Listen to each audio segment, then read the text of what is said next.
आंध्र प्रदेश और तेलंगाना के अलग होने के 10 साल बाद भी आज आंध्र प्रदेश के पास कोई कैपिटल सिटी नहीं है।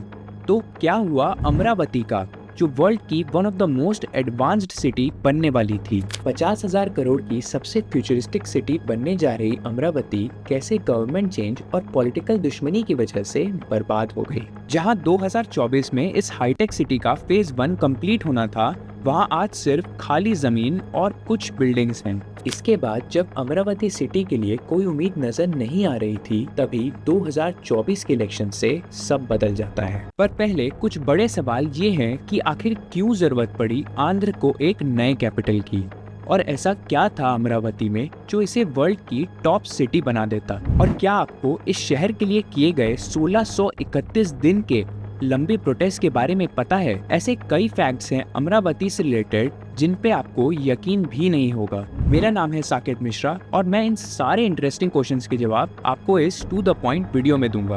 अगर आप इस चैनल पे नए हैं तो प्लीज सब्सक्राइब करके मुझे सपोर्ट करें। आंध्र प्रदेश आधिकारिक तौर पर जून में 2 हिस्सों में बंट जाएगा और बनेगा नया राज्य तेलंगाना। तेलंगाना राज्य का आज उदय हो गया है। 29वां राज्य तेलंगाना बन गया है। मुश्किल ये भी है कि हैदराबाद पर तेलंगाना और सीमांध्र दोनों अपना दावा नहीं छोड़ना चाहते। 60 साल के इंतजार के बाद तेलंगाना को 2 जून 2014 को आंध्र प्रदेश से अलग कर दिया गया। इसके बाद हैदराबाद, जो कि अनडिवाइडेड आंध्र प्रदेश का कैपिटल था, वो तेलंगाना के हिस्से में आ गया। इससे आंध्र से उसका सबसे बड़ा सिटी और कैपिटल चले गए। इस इशू को सॉल्व करने के लिए हैदराबाद को दोनों स्टेट्स का 10 साल के लिए कॉमन कैपिटल बनाया गया, जिसकी शुरुआत 2 जून 2014 से हुई थी। ये 10 साल आंध्र को एक नई राजधानी बनाने के लिए दिया गया, जिसके बाद हैदराबाद को सिर्फ तेलंगाना की कैपिटल बना दिया जाता। और अब इस साल 2 जून 2024 को 10 साल पूरे होने पर हैदराबाद ऑफिशियली सिर्फ तेलंगाना की कैपिटल सिटी बन गई है। लेकिन अब तक आंध्र प्रदेश के पास अपनी खुद की कैपिटल सिटी नहीं है। तो इन 10 सालों में आखिर हुआ क्या? आंध्र प्रदेश के डिवीजन के बाद स्टेट को 10 साल के अंदर एक नए कैपिटल की जरूरत थी। इसलिए चंद्रबाबू नायडू की सरकार ने किसी ऑलरेडी एस्टेब्लिश सिटी जैसे कि विशाखापट्टनम या विजयवाड़ा के बजाय एक बिल्कुल नया कैपिटल बनाने का फैसला लिया। जगह भी खोजी गई और ये डिसाइड हुआ कि ये नई सिटी गंटर डिस्ट्रिक्ट में कृष्णा नदी के किनारे बनाई जाएगी। चंद्रबाबू नायडू ने इसे अपनी ड्रीम सिटी बताते हुए नाम दिया अमरावती, यानी अमर लोगों की जगह। और ऐसे शुरू हुआ अमरावती सिटी का सपना। अमरावती, जो इंडिया की सबसे एडवांस सिटी बनने वाली थी, उसका इतिहास तो 2200 साल से भी ज्यादा पुराना है। जब सतवाहना डायनेस्टी, जो एक एंशिएंट इंडिया डायनेस्टी थी और इंडिया के सदर्न और सेंट्रल रीजन्स पर रूल करती थी, तब उन्होंने अमरावती को अपना कैपिटल बनाया था।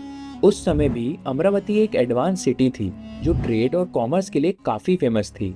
यहाँ कई आर्किटेक्चरल वंडर्स बनाए गए थे, जैसे कि अमरावती स्तूपा, जो आज भी एक फेमस बुद्धिस्ट मॉन्यूमेंट है। अमरावती की हिस्टोरिकल सिग्निफिकेंस तो हमें समझ में आ गई, पर इस सिटी की लोकेशन की कई और बेनिफिट्स भी हैं। जैसे कृष्णा नदी के किनारे होने की वजह से अमरावती को एक स्ट्रेटेजिक लोकेशन बेनिफिट मिलता है, क्योंकि वाटर रिसोर्स और ट्रांसपोर्टेशन इजीली एक्सेसिबल हैं, जो सिटी के डेवलपमेंट के लिए जरूरी है। दूसरा बेनिफिट ये है कि अमरावती आंध्र प्रदेश के सेंट्रल रीजन में सिचुएटेड है और यहाँ से स्टेट के सभी पार्ट्स इजीली एक्सेसिबल हैं। और तीसरा बेनिफिट है कि गंटर डिस्ट्रिक्ट में काफी खाली लैंड होने की वजह से यहाँ लार्ज स्केल इंफ्रास्ट्रक्चर प्रोजेक्ट्स बनाना इजी होगा, जो एक नई और प्लान्ड सिटी के डेवलपमेंट के लिए बहुत जरूरी था।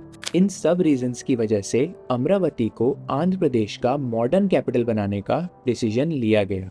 तो क्या अमरावती को फ्यूचर की सिटी बनाने के लिए कोई प्लानिंग भी की गई थी, या ये बस एक सपना ही था? चंद्रबाबू नायडू अमरावती प्रोजेक्ट को लेके इतने सीरियस थे कि उन्होंने इसका master plan London based fosters plus partner से बनवाया, जिसने इस सिटी को ऐसे डिजाइन किया ताकि ये दुनिया की सबसे ज्यादा सस्टेनेबल सिटी बन सके। अमरावती का मास्टर प्लान था कि ये शहर 217 स्क्वायर किलोमीटर में फैला होगा और कैपिटल सिटी को 9 स्मॉल थीम सिटीज में डिवाइड किया जाएगा, जहां हर सिटी एक यूनिक फंक्शन और रोल सर्व करेगी। इसमें सबसे पहले और इम्पोर्टेंट थी गवर्नमेंट सिटी, जिसे अमरावती का हर्ट भी कह सकते हैं। यहाँ गवर्नमेंट फंक्शंस और रेसिडेंशियल एरियाज होते। इस सिटी के सेंटर में एक 250 मीटर ऊंची शानदार लेजिस्लेटिव असेंबली की बिल्डिंग भी बनाई जाती, जो एक बड़े फ्रेश वाटर लेक से सराउंडेड रहती। ये बिल्डिंग सोलर पावर्ड होती और अपना 60% इलेक्ट्रिसिटी खुद ही जनरेट करती। यहाँ पर एक काफी शानदार हाई कोर्ट भी बनाया जाता, जिसका डिजाइन इंडिया के एंशिएंट स्टूपा से इंस्पायर्ड रहता। ये बिल्डिंग भी सोलर पावर्ड होती और अपनी 100% इलेक्ट्रिसिटी खुद ही जनरेट करती। इवन जो पूरी गवर्नमेंट सिटी बनने वाली थी, वहाँ 60% एरिया ग्रीनरी और वाटर से कवर्ड रहता। सिर्फ बिल्डिंग्स ही नहीं, इस सिटी का ट्रांसपोर्टेशन सिस्टम भी काफी एडवांस्ड होता। शहर को पॉल्यूशन फ्री करने के लिए यहाँ सिर्फ इलेक्ट्रिक व्हीकल्स ही अलाउड रहती और कृष्णा नदी के वाटर को डाइवर्ट करके सिटी में वाटर टैक्सीज भी यूज की जाती। इसके अलावा dedicated cycle routes, shaded streets और स्क्वायर्स बनाए जाते, जो लोगों को वॉक और पब्लिक ट्रांसपोर्ट यूज करने के लिए एनकरेज करते। इसके अलावा 8 और थीम सिटीज थी, जो थी justice city, finance city, health city, electronic city, knowledge city, sports city, media city और टूरिज्म सिटी। अगर आपको अमरावती की 9 थीम सिटीज के बारे में और डिटेल में जानना है तो मैं नीचे लिंक डिस्क्रिप्शन में डाल दूंगा। मास्टर प्लान बनने के बाद अमरावती प्रोजेक्ट के लिए बजट डिसाइड हुआ और एस्टिमेट लगाया गया कि पूरे प्रोजेक्ट को कंप्लीट करने के लिए लगभग 50,000 करोड़ रिक्वायर्ड हैं। ये पैसा mainly Indian government, world bank और आंध्र प्रदेश गवर्नमेंट स्पॉन्सर कर रही थी, लेकिन कुछ प्राइवेट इन्वेस्टर्स भी इन्वॉल्व थे। सिटी के लिए जमीन फार्मर्स से लैंड पूलिंग सिस्टम के थ्रू ली गई। लैंड पूलिंग में फार्मर्स अपनी जमीन गवर्नमेंट को फ्री में देते हैं और बदले में उन्हें डेवलप प्लॉट्स मिलता है, जिससे वो लॉन्ग टर्म बेनिफिट्स अर्न करते हैं। बजट और लैंड फाइनलाइज होने के बाद अमरावती का काम ऑफिशियली 2015 को शुरू हो गया। Today PM Narendra Modi will lay the foundation stone for the capital here at Amravati. Amravati नए रंग रूप के साथ, नए आधुनिक साज सज्जा के साथ आंध्र के आशा अपेक्षा का केंद्र बिंदु बनने जा रही है। जब 22 अक्टूबर 2015 को सिटी का foundation stone prime minister Narendra Modi द्वारा रखा गया, तब सबको यही लगा कि अमरावती का सपना अब सच होने के रास्ते पे है। पर मास्टर प्लान को रियलिटी में कन्वर्ट करना इतना आसान होने नहीं वाला। 2019 तक अगर अमरावती का प्रोग्रेस देखें तो तब तक ऑफिसर्स के लिए फ्लैट्स, हाई कोर्ट और सेक्रेटेरिएट बिल्डिंग्स बन चुके थे। लेकिन एक मेजर प्रॉब्लम ये थी कि ये बिल्डिंग्स प्लान के मुताबिक बिल्कुल नहीं थे। जो बिल्डिंग्स बनाई गई थी वो प्रॉमिस डिज़ाइन से बहुत डिफरेंट थी। हाई कोर्ट बिल्डिंग जो इंडियन हिस्ट्री से इंस्पायर्ड होने वाली थी, फाइनल प्रोडक्ट उसका 5% भी नहीं था। फ्लैट्स की क्वालिटी भी प्रॉमिस डिज़ाइन से बहुत पुअर थी। ये काफ़ी डिसअपॉइंटिंग था कि जिस सिटी को इतना एम्बिशियस बनाने का प्लान था, उसका इम्प्लीमेंटेशन इतना खराब हुआ। इनॉग्रेशन के 5 साल बाद भी सिलेक्टेड बिल्डिंग्स के अलावा अमरावती में कुछ खास डेवलपमेंट नहीं हुआ है। रोड्स और बेसिक इंफ्रास्ट्रक्चर जैसे ड्रेनेज और पावर लाइंस भी अभी तक कंप्लीट नहीं हुई थी। इसलिए 2019 तक अमरावती को एक फंक्शनिंग सिटी कहना मुश्किल था। लेकिन तब तक इस सिटी के डेवलपमेंट के लिए 9,000 करोड़ से भी ज्यादा खर्च हो चुके थे। इससे गवर्नमेंट पर लैंड एक्विजिशन में इरेगुलरिटीज और करप्शन के एलिगेशन भी लगे। पर ये नायडू गवर्नमेंट के लिए एक मेजर इशू नहीं था। उनको तो सबसे बड़ा झटका अभी लगना बाकी था। विधानसभा चुनाव में आंध्र प्रदेश में वाईएसआर कांग्रेस पार्टी ने टीडीपी का किला धराशाही कर दिया और चंद्रबाबू नायडू को सत्ता से बाहर कर जगन मोहन रेड्डी ने शानदार जीत हासिल की। 2019 में इलेक्शन के कुछ दिन पहले ही सीएम चंद्रबाबू नायडू ने एक बोल्ड स्टेटमेंट दिया था कि वो अमरावती को दुनिया की टॉप 5 कैपिटल में से एक बना के रहेंगे। लेकिन फिर इलेक्शन के रिजल्ट ने सब कुछ पलट दिया। नायडू की पार्टी को बड़ी हार मिली और नए सीएम बने जगन मोहन रेड्डी, जिन्होंने आते ही नायडू के अमरावती प्रोजेक्ट को रोक दिया। Andhra Pradesh capital city is a big scam. नई सरकार के आते ही अमरावती प्रोजेक्ट के फ्यूचर की कोई श्योरिटी नजर नहीं आ रही थी। इसलिए इन्वेस्टर्स जैसे कि वर्ल्ड बैंक ने प्रोजेक्ट से एग्जिट कर दिया और उन फार्मर्स जिनकी जमीन इस प्रोजेक्ट में लगी थी, वो अमरावती के काम रुकने का विरोध करने के लिए एक प्रोटेस्ट स्टार्ट करते हैं कि जब तक अमरावती का काम फिर से स्टार्ट नहीं होता तब तक वो प्रोटेस्ट नहीं रोकेंगे। उन फार्मर्स को ये नहीं पता था कि ये प्रोटेस्ट एक बहुत ही लंबा प्रोटेस्ट होने वाला है, क्योंकि जगन की सरकार ने नायडू गवर्नमेंट को करप्ट बताकर अमरावती प्रोजेक्ट को रीइवैल्यूएट किया और ये डिसाइड किया कि अमरावती सिटी इकलौती कैपिटल नहीं होगी। हंगामा, प्रदर्शन और भारी बवाल के बीच आंध्र प्रदेश में हो गया ऐतिहासिक फैसला। तीन राजधानी का फॉर्मूला आंध्र प्रदेश विधानसभा में पारित हो गया। उनकी सरकार ने 3 राजधानियों का प्लान प्रपोज किया, जिसमें अमरावती को लेजिस्लेटिव कैपिटल, विशाखापट्टनम को एग्जीक्यूटिव कैपिटल और कर्नूल को जुडिशियल कैपिटल बनाया जाता। कारण ये था कि स्टेट में बैलेंस डेवलपमेंट हो और रिसोर्सेज एक ही जगह पे कंसंट्रेटेड ना हो। इस डिसीजन से काफी कंट्रोवर्सी भी हुई और मैटर कोर्ट में भी पहुंच गया, जिसके बाद 2022 में कोर्ट ऑर्डर ने अमरावती को आंध्र प्रदेश की कैपिटल बनाए रखने का फैसला किया और जगन मोहन रेड्डी गवर्नमेंट के 3 कैपिटल सिटीज बनाने के प्लान को रोक दिया। लेकिन इस फैसले के बाद भी जिस स्पीड से काम होना था वो हुआ नहीं, जिसके बाद अमरावती का फ्यूचर 2024 के इलेक्शंस पे डिपेंड करता था।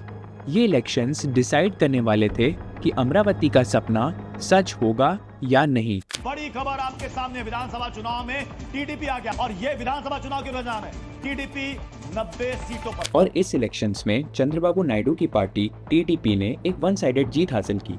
फाइनली 1631 दिन बाद जो फार्मर्स ने प्रोटेस्ट चालू किया था वो भी अब खत्म हुआ, क्योंकि उनको एक होप मिली कि अब अमरावती पूरा होके रहेगा। जीत के बाद चंद्रबाबू नायडू ने कहा, हम अमरावती को फिर से खड़ा करेंगे, उसकी ब्रांड इमेज को नया रूप देंगे और अमरावती के करंट सिचुएशन के लिए जगन मोहन रेड्डी को जिम्मेदार बताते हुए बोला, What is the sin Amaravati has done? He destroyed the ecosystem. Now after 10 years we don't have capital. Can you imagine? इस बार चंद्रबाबू नायडू अमरावती को लेकर काफी कॉन्फिडेंट है, लेकिन ऐसा क्यों है? इसका जवाब है बीजेपी की मजबूरी। नायडू बीजेपी गवर्नमेंट के की एलाई हैं और ये सपोर्ट उन्हें अपना ड्रीम प्रोजेक्ट अमरावती कंप्लीट करने में मदद करेगा। ऐसा मानो कि नायडू के पास अब एक सोने का अंडा देने वाली मुर्गी है और अब वो उसका पूरा फायदा भी उठाएंगे। इसका एग्जाम्पल हमें इस साल के बजट में भी देखने मिला, जब यूनियन फाइनेंस मिनिस्टर ने आंध्र प्रदेश के लिए टोटल 80,000 करोड़ रुपए वेरियस इंफ्रा रिलेटेड प्रोजेक्ट्स के लिए अनाउंस किए। इसमें से एक मेजर चंक 15,000 करोड़ का अमरावती के लिए एलोकेट हुआ। इतने सपोर्ट के साथ नायडू ने क्लेम किया है कि अमरावती सिटी को वो लेस देन 2.5 इयर्स में कंप्लीट कर देंगे। ये काफी रिलीफ की बात है कि आंध्र प्रदेश को फाइनली अपना कैपिटल मिलेगा, पर हमें ये भी याद रखना होगा कि लास्ट टाइम टीडीपी गवर्नमेंट पर काफी करप्शन के एलिगेशंस भी थे। अब जब वो दोबारा पावर में आ रहे हैं तो टीडीपी गवर्नमेंट को इंश्योर करना होगा कि कोई करप्शन ना हो। इस बार अमरावती का काम स्ट्रिक्ट मैनर और अटमोस्ट क्वालिटी के साथ अंडरटेक करना होगा। सिटी के सभी पार्ट्स को मास्टर प्लान जैसा ही बनाना होगा ताकि अमरावती सच में वर्ल्ड की टॉप सिटी बन सके। इन 10 सालों में बिना किसी कैपिटल के नुकसान किसी गवर्नमेंट का नहीं है, बल्कि आंध्र के लोगों का और इंडिया का हुआ है। जिस जगह अब तक लाखों जॉब अपॉर्चुनिटीज क्रिएट हो जानी थी, वहाँ 2 पॉलिटिकल पार्टीज के इनइफेक्टिवनेस, केयरलेसनेस और ईगो क्लैश की वजह से कुछ भी नहीं हो पाया। ये थी अमरावती प्रोजेक्ट की पूरी रियलिटी। तो आपको क्या लगता है, क्या अमरावती फाइनली कंप्लीट हो पाएगी और क्या ये वर्ल्ड की टॉप सिटी बन पाएगी? अपना ओपिनियन कमेंट्स में जरूर बताना। और अगर आपको ये वीडियो पसंद आया हो तो इसे लाइक, शेयर और चैनल को सब्सक्राइब जरूर करिएगा। Thank you. और मैं आज इस सदन के माध्यम से आंध्र के लोगों को विश्वास दिलाना चाहता हूं, मैं आंध्र की जनता को विश्वास दिलाना चाहता हूं, चाहे राजधानी का काम हो, चाहे किसानों की भलाई का काम हो, केंद्र सरकार, एनडीए की सरकार आंध्र की जनता के कल्याण के काम में कोई पीछे नहीं रहेगी। उनके जो मदद कर सकते हैं हम करते रहेंगे। आंध्र का भला हो, उसी में देश का भला हो, ये हमारी सोच है।